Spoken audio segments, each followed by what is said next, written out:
శ్రీమాత్రే నమః. మనం ప్రతిరోజు సౌందర్యలహరి ఒక శ్లోకాన్ని నేర్చుకుంటున్నాం. నేను చదివి మీకు వినిపిస్తున్నాను. అందులో భాగంగా ఈరోజు మనం 22వ శ్లోకాన్ని నేర్చుకుందాం. ఓం శ్రీ మహాగణాధిపతయే నమః. శ్రీ సరస్వత్యై నమః. శ్రీ గురుభ్యో నమః. సర్వమంగళమాంగళ్యే శివే సర్వార్థసాధికే శరణ్యే త్రయంబికే దేవి నారాయణి నమోస్తుతే. యా దేవీ సర్వభూతేషు తృష్ఠారూపేణ సంస్థితా నమస్తస్యై నమస్తస్యై నమస్తస్యై నమో నమః. ఇప్పుడు శ్లోకాన్ని నేర్చుకున్నాం. భవాని త్వం దాసే భవాని త్వం దాసే మయి వితర దృష్టిం సకరుణాం మయి వితర దృష్టిం సకరుణాం. భవాని త్వం దాసే మయి వితర దృష్టిం సకరుణాం. ఇతి స్తోతుం వాంఛన్ ఇతి స్తోతుం వాంఛన్ కథయతి భవాని త్వమితి యః కథయతి భవాని త్వమితి యః. ఇతి స్తోతుం వాంఛన్ కథయతి భవాని త్వమితి యః. భవాని త్వం దాసే మయి వితర దృష్టిం సకరుణాం. ఇతి స్తోతుం వాంఛన్ కథయతి భవాని త్వమితి యః. తదైవ త్వం తస్మై దిశసి నిజ సాయుజ్య పదవీం దిశసి నిజ సాయుజ్య పదవీం.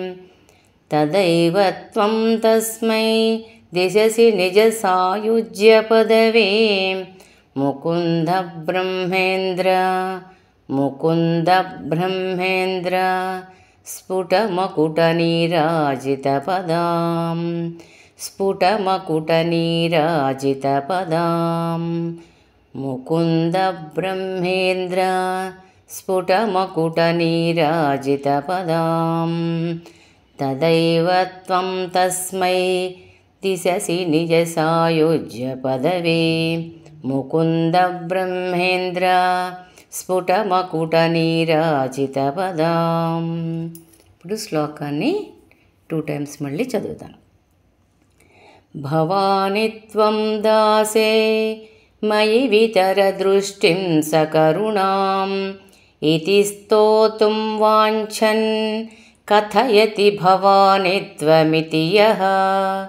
తదైవ త్వం తస్మై దిశసి నిజ సాయుజ్య పదవీం. ముకుంద బ్రహ్మేంద్ర స్ఫుటమకుటనీరాజితపదాం.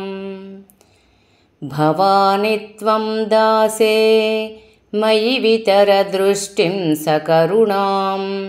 ఇతి స్తోతుం వాంఛన్ కథయతి భవాని త్వమితి యః. తదైవ త్వం తస్మై దిశసి నిజ సాయుజ్య పదవీం.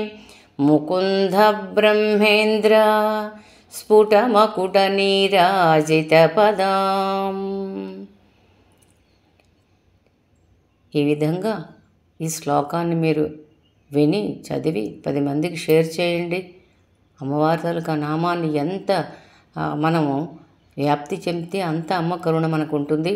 శంకరుల వారు అంటారట, మీరు మళ్ళీ ఈ భూలోకంలోకి ఎప్పుడు వస్తారు శంకర అని అడిగితే, ఎక్కడైతే నాకు సౌందర్యలహరి పారాయణం జరుగుతుందో అక్కడ ఆ చుట్టుపక్కల నేను ఒక 2-3 కిలోమీటర్ల వరకు నేను అమ్మతో సహా అక్కడే తిరుగుతానని శంకరుల వారు చెప్పారట.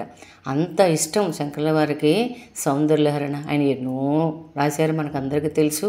అందువల్ల ఈ చదివే విధానం, చెప్పే విధానం మీకు నచ్చినట్లయితే లైక్ చేయండి, షేర్ చేయండి. కొత్త వాళ్ళైతే సబ్స్క్రైబ్ చేయండి.